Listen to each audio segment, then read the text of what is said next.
الرحمن الرحیم الصلاۃ والسلام علی رسول الکریم۔ اللہ کے سامنے کھڑے ہو کر نماز کے اندر لمبے قیام کے اندر یہ مانگنا چاہیے، لمبے لمبے سجدے کے اندر اللہ سے یہ مانگنا چاہیے، ربنا لا تزغ قلوبنا بعد اذ ہدیتنا وہب لنا من لدنک رحمہ انک انت الوہاب۔ مجھے یاد ہے میرے تبلیغی گرو میں سے سب سے بڑے گرو جن کے ہاتھ پکڑ کے سب سے پہلے نظام الدین کے دہلیز ہم گھسے تھے، داخل ہوئے تھے، اور حضرت جی رحمۃ اللہ علیہ سے بیعت بھی انہوں نے سب سے پہلی مرتبہ کرایا تھا۔ اتنے پہنچے ہوئے تھے ماشاءاللہ، اور انفرادی دعوت میں اتنے مشتاق تھے، اکثر ان کو جناب رسول اللہ صلی اللہ علیہ وسلم کی زیارت ہوتی تھی، اور جب ان کی نکاح کے وقت آیا ان کو باقاعدہ کہتے ہیں نا میڈیٹر اللہ کے نبی صلی اللہ علیہ وسلم تھے، ان کو ان کے ہونے والی بیوی کی فوٹو دکھایا گیا، اور ان کے بیوی کو بھی ان کا فوٹو دکھایا گیا، اور پھر ان کی شادی ہوئی ماشاءاللہ۔ ان کے کہنے کے حساب سے بیوی بھی ان کو دیندار، بہت زیادہ دیندار ملی الحمدللہ۔ ایک ماشاءاللہ ان کے بچے بھی دیندار ہیں اور دین کے کام میں بھی لگے ہوئے ہیں، لیکن جب فتنہ آتا ہے نا، جب آندھی طوفان آتا ہے تو بڑے بڑے درخت بالکل گر جاتا ہے، زمین سے اکھڑ جاتا ہے۔ چھوٹے جیسے درختوں کو کوئی مسئلہ نہیں ہوتا ہے، لیکن بڑے درختوں کے لیے تو بہت ہی بڑا مسئلہ ہوتا ہے۔ ایسا ہی ہوا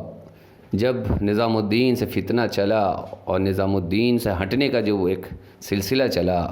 فتنہ سے مراد ہی کہ امتحان میں پھنس گئے پرانے، اور پھر جہاں سے دین کی محنت سیکھے تھے وہیں سے جدا ہونے لگے، ان میں سے یہ بھی شریک ہو گئے، اور پورے ایک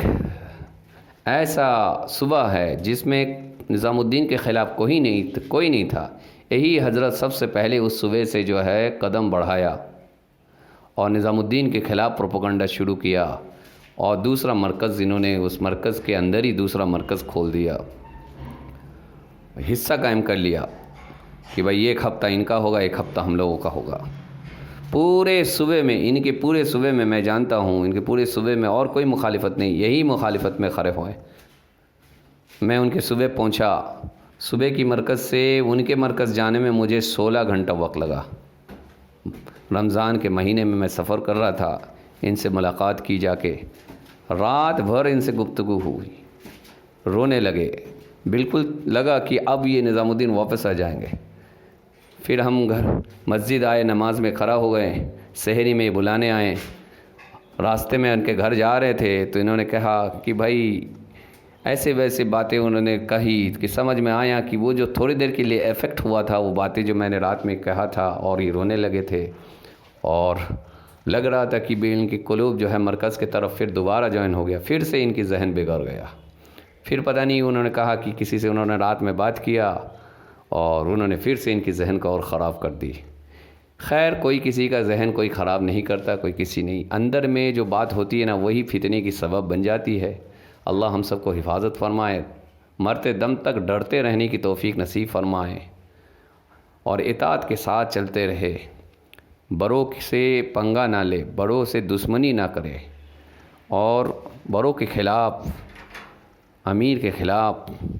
کسی بھی حال میں قدم نہ بڑھے۔ ہم شورے کی بات نہیں کرتے ہیں، شورا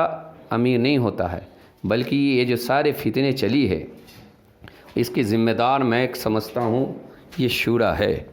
جب سے شورا بنا ہے تب سے تبلیغ کے اندر یہ فتنہ قائم ہو گیا، بہت سارے لوگوں کو موقع مل گیا امیر بننے کا،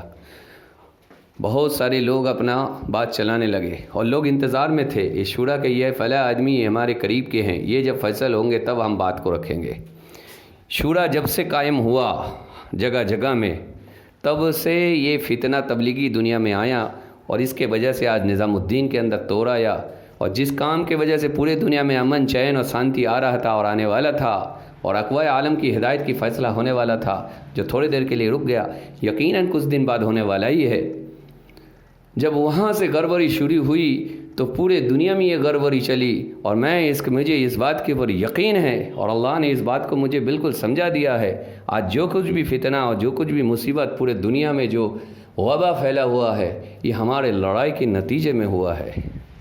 اللہ ہم سب کو توبہ کرنے کی توفیق نصیب فرمائے، اپنے ذاتی مفاد کو اور اپنے اندر کی انا کو توڑتے ہوئے ایک امیر کے ہاتھ پہ بیعت ہو کر پھر سے متحد ہو کر استقامت کے ساتھ تبلیغ کی کام کرنے کی توفیق نصیب فرمائے۔ انشاءاللہ اللہ جل شانہ ہمیں